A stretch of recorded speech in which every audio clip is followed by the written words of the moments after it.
নমস্কার আমার প্রিয় পরিবার, আশা করছি ঈশ্বরের আশীর্বাদে সকলে অনেক ভালো রয়েছে। আজকে আনারসের রেসিপি শেয়ার করব একটা।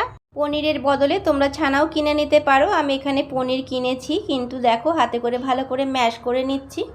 এখানে 150 গ্রাম মতন কাঁচা পনির নিয়ে নিয়েছি, হাতের সাহায্যে সুন্দর করে ম্যাশ করে রেখে দিয়েছি। আনারসটা মোটা করে খোসা বাদ দিয়ে ছোট ছোট টুকরো করে কেটে নিয়েছি, আর ভেতর দিকে একটা শক্ত অংশ থাকে সেটাও বাদ দিয়ে দিয়েছি। 1 বাটি মতন নিয়ে নিয়েছি। যেহেতু এটা আনারসের ভাপা রেসিপি করব, তো সেই কারণে আনারসের পরিমাণটা আমি বেশি করেই দিয়েছি। আর এই রেসিপিতে কিন্তু তেমন কোনো মশলার প্রয়োজন হয় না, অল্প কয়েকটা উপকরণেই কিন্তু রেসিপিটা দুর্দান্ত স্বাদের হয়ে ওঠে। এখানে আমি স্বাদ মতন নারকেল কুড়ো দিলাম। আমার পছন্দ মতন আমি এখানে কাঁচা পাকা লঙ্কা কুচো করে দিচ্ছি। এই রান্নাতে ঝাল না দিলেও ভালো লাগবে, আবার সামান্য পরিমাণে গোলমরিচের গুঁড়ো দিতে পারো, বা একটু কাঁচা লঙ্কা বাটাও সামান্য দিতে পারো। সম্পূর্ণটা নিজেদের পছন্দ মতনই ব্যবহার করবে। আমি এখানে একটু অল্প করে ধনেপাতা কুচি দিচ্ছি ফ্লেভারটার জন্য, আমার ভালো লাগে তাই। তোমাদের যদি ভালো না লাগে একদম দেবে না, তো সেক্ষেত্রে এটা চমৎকার হবে, শুধু আনারসের গন্ধটাই বেরোবে। দিয়ে দিচ্ছি স্বাদ মতন লবণ। লবণ কিন্তু অবশ্যই বুঝে দিতে হবে, বেশি দিলে একদম জিনিসটা নষ্ট হয়ে যাবে। এইবার বুঝে অল্প পরিমাণে লবণ দিয়ে দিলাম স্বাদ মতন। আনারসের স্বাদ যেহেতু টক মিষ্টি হয়, তো সেই জন্য একটু সামান্য পরিমাণে চিনি দিচ্ছি।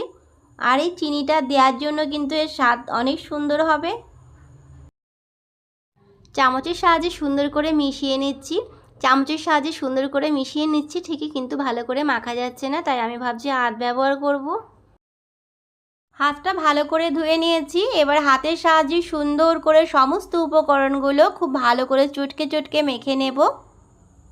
যতটা সুন্দর করে ভালো করে মেখে নেওয়া হবে, পরে কিন্তু খেতে ঠিক ততটাই চমৎকার লাগবে।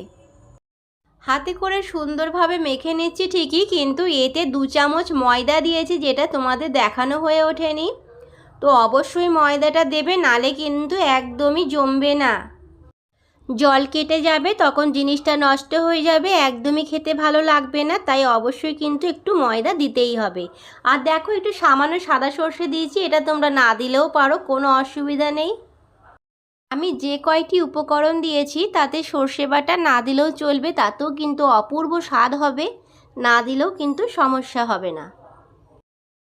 এবার দেখো সুন্দর করে মেখে নেওয়ার পরে আমি 10 মিনিটের জন্য এইভাবেই রেখে দিয়েছি। সুন্দর মতন মজে গেছে জিনিসটা। এবার কৌটো নিয়ে নিয়েছি, কৌটোর মধ্যে আমি এই মেখে রাখা মিশ্রণটা ঢেলে নেব। এতে কিন্তু আমি কোনো সাদা তেল বা মাখন বা ঘি কিচ্ছু ব্যবহার করব না, এটা এমনিতেই খেতে ভালো হবে। তোমাদের যদি ইচ্ছা হয় সামান্য পরিমাণে মাখন দিতে পারো। মাখন যদি দাও তাহলে ওপর দিয়ে একটুখানি ছড়িয়ে দিও। এইবার ভালো করে আমি এটাকে সেট করে নেব।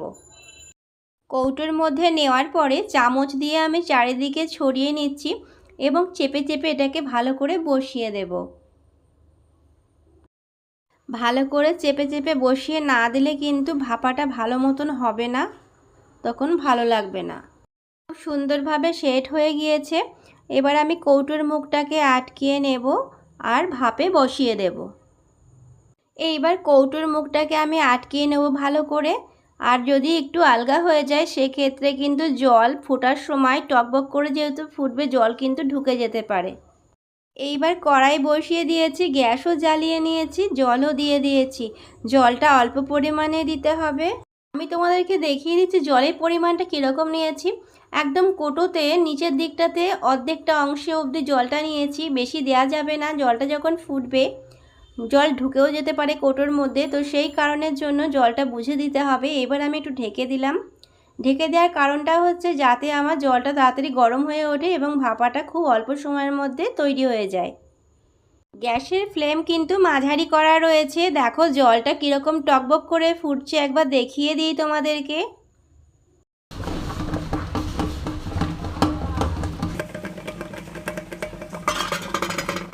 আমার রেসিপি কমপ্লিট হয়ে গিয়েছে, জল ঠান্ডা হয়ে গিয়েছে, কৌটোও ঠান্ডা হয়ে গিয়েছে। এবার শুধু খুলে দেখা বাকি রয়েছে। আমি আগে খুলে দেখে নিয়েছি, এবার তোমাদেরকে আমি দেখাবো কতটা সুন্দর সেট হয়ে গিয়েছে। দেখো আর একটুও কিন্তু সাইড দিয়ে জল কাটেনি, দারুণভাবে বসে গিয়েছে। এটা কিন্তু সম্পূর্ণ ময়দা একটু দেওয়ার জন্যই ভালো হয়েছে। দুটোর ভেতর থেকে সুন্দর একটা মিষ্টি গন্ধও বেরোচ্ছে। এটা শুধু শুধু এইভাবেও কিন্তু খেতে দুর্দান্ত লাগে, আবার লুচি পরোটা রুটির সাথেও খাওয়া যায়, তো সেক্ষেত্রেও কিন্তু ভালোই লাগে, খারাপ লাগে না। বগলা কিচেনে আরও অনেক রেসিপি দেয়া রয়েছে, তোমরা একটু দেখতে পারো, আশা করছি খুব ভালো লাগবে তোমাদের। আমার রেসিপি যদি পছন্দ হয়ে থাকে প্লিজ একটু আমাকে ভালোবাসা দিও, তোমাদের ভালোবাসা পাওয়ার অপেক্ষায় আমি সবসময় থাকি, একটু সাপোর্ট করে দিও আমায়। এখানেই আজকের রেসিপি সমাপ্ত করছি, দেখা হবে আবার নতুন কোনো রেসিপির সাথে। সবাই অনেক ভালো থেকো, আর রেসিপি সম্পূর্ণ দেখার জন্য রইল অনেক বুক ভরা ভালোবাসা।